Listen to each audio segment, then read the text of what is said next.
do this through our symbolic candle making and wax making business. I really try. Everyone, I'm Sydney. And I'm Destiny, and together we are Bright and Sent. And our heart is to help you burn your light bright and send it where it's needed most.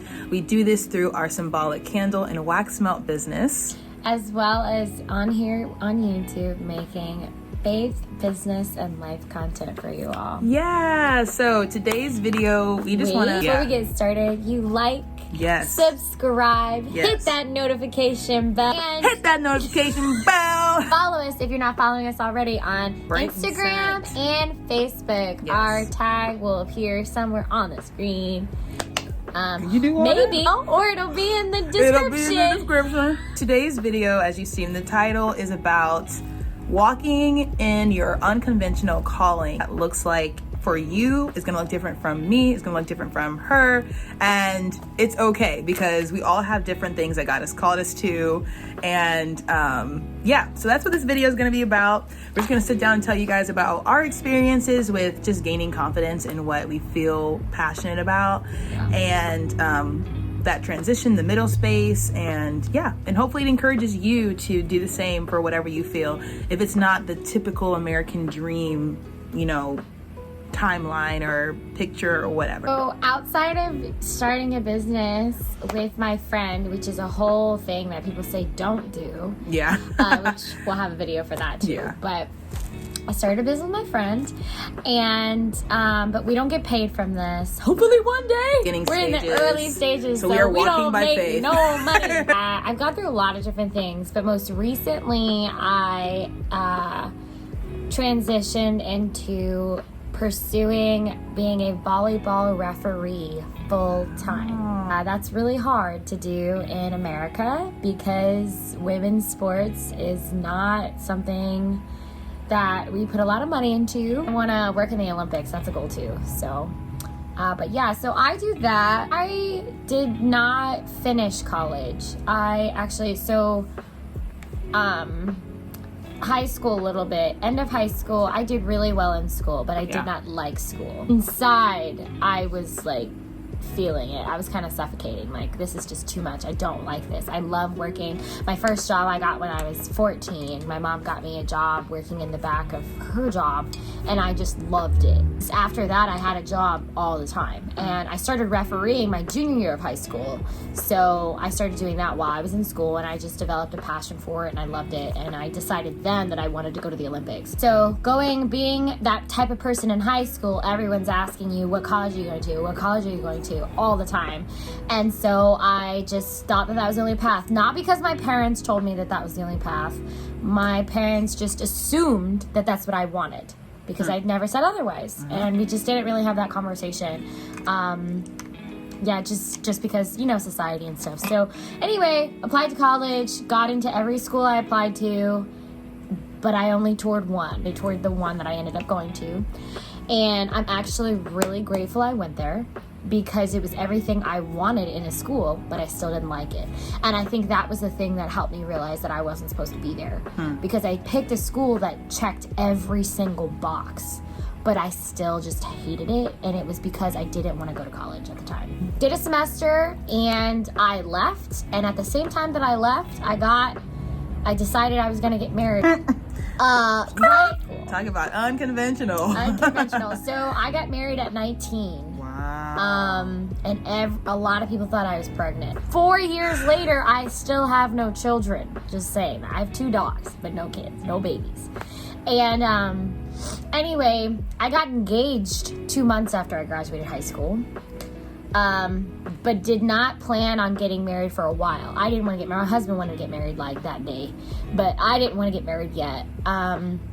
And so went into college thinking maybe I'll get married in a year and a half, maybe 2 years from that point. So I'd be like 20-ish. But then I left college and I was like, why am I waiting? And we planned a wedding in 9 months, and I got married in June, a year after I graduated high school. That is so crazy. It was so long ago. Yeah. And then I just kept refereeing part-time though. And my husband, at the time, he was pursuing a degree in undergrad because he wanted to be a doctor. So I was okay with supporting him because like I said, I wanted to work. I didn't really want to be in school. And he just got in med school. He just got into med school.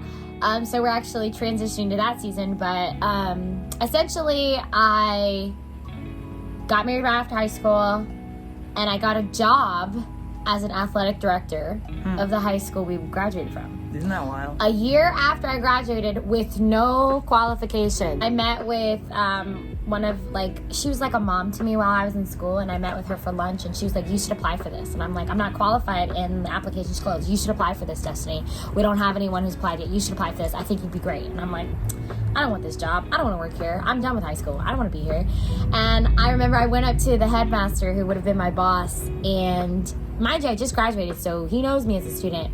And I'm like, hey, should I apply for this? And he was like, really? He kind of laughed. And I love him, so there's no shade. But he kind of was like, really? We're kind of looking for something else. No. And I was like, okay. I was fine. I wasn't hurt. You know, I had no college degree. They wanted someone with college degree and experience. I had no college degree. I had no experience, okay? So, and I'm 19. Calls me. And he's like, you want to just talk about that job? You don't need to apply or anything. I just want to talk to you about it. He goes, it's going to be an informal conversation. Me being the person I am, I said, this ain't no informal conversation. This is an interview. So I got dressed for an interview. I filled out that application, and I made a resume. Wow. And I was like, nah, you're not gonna get me caught talking about some informal conversation when it's not. And I was right. I went up in there, and it was an interview, and we interviewed, and he was shocked. He was like, oh, you did the application? Oh, you brought a resume? Yeah, I did. And I brought it, and we had a whole conversation. And you know what helped me get that job? What? Being a referee. That unconventional calling in an unconventional setting gave you unconventional opportunities. Yeah, to work that job for 2 years. And I was very successful. I'm not to toot my own horn. I worked that job for 2 years, and I was very successful. I loved that job. Left that job, and I did some other things on the side, but I still kept reffing. I've never stopped reffing. And 7 years into refereeing, I told my boss that I wanted to referee full time. And she said, it might be a tough road, but I want to help you make that happen. October of 2021. And here we are in February, and I'm making it work. And our light just went out, but that's okay. Our light just went out. That's okay. But it's okay. Because we still have lighting. But it's going to be a bit unconventional. Okay, I'm going to stop saying that. And I referee full time. I work every weekend from January to about June. And then I work multiple nights a week from August to November. I think like when people have passions about things that just do not, they kind of go against the grain in a way. Yeah. Like it can be so easy to like just not walk that out because you just think, you know, nobody's done this. It's just not going to work. I'm going to look crazy. I don't want to disappoint my family or my friends or people that are looking up to me or whatever the case may be. And you end up like missing so much joy in your life because you're just doing something for the sake of doing it. I had people that supported me. So I think God gives you the signs you need. Like, you know, I'm not even calling them signs because I think that's new agey.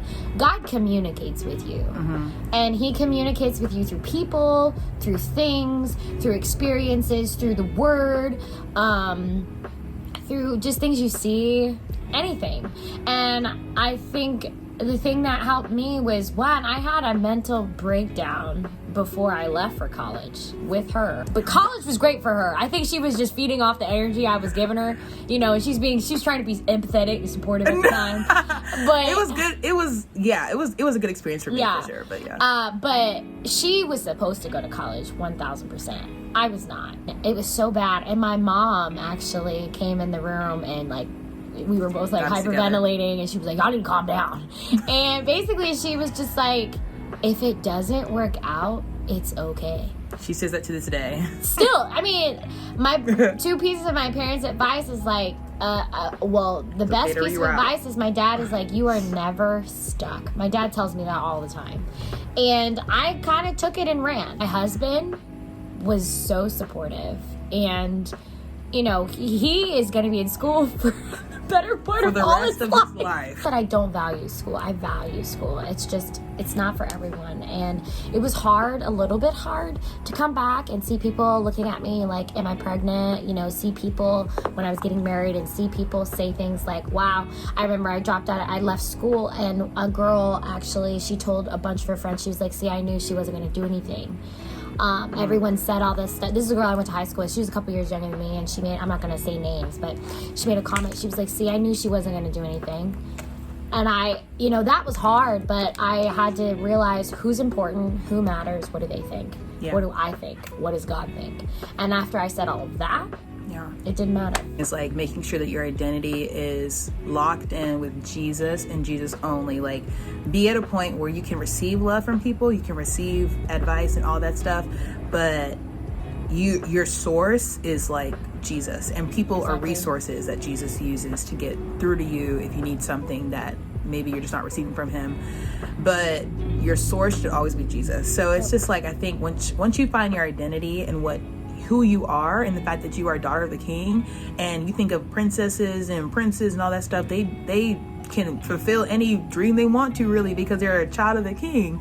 And so they have the ability to kind of just explore their passions, and it's a privilege that they have. And so it's a privilege that we have as children of God to be able to explore our passions, and God will bless us, and he will be there with us every step of the way, because he's real, and he really has put in each and every one of us, whether you're a believer or not, you don't know God or not yet, but God has put a passion and something inside of you that sometimes we just kind of get clouded by society and what society wants from us. And sometimes there are very real things that we have to do in the meantime before we explore our passions. Like, I work we both work full-time jobs, you know, and not every single desire and passion that we have is being fulfilled right in this moment, but being faithful to be on that track, I think, is important. And so so hopefully this video just encourages all of you guys to just, you know, comment below things that you have been scared of, and or things that you want to do, or things that you're walking in that you were once kind of nervous to walk out. But let us know your thoughts, and we hope this encourages you to kind of just be faithful to what was put inside of you, because you need it and everyone else needs it. So make sure you guys like, subscribe, watch our other videos. We have a lot of content coming your way that we have planned. And so so hopefully this encourages you. And like we mentioned before, we do have a candle business that symbolizes, you know, spreading that light that's in you, not just burning it at home, but spreading it to the world. And so we do that through our job, we do that through our work, through our friendships, relationships, and it's important to really walk those things out faithfully. So so all that information's in the description, and walking in your unconventional calling out.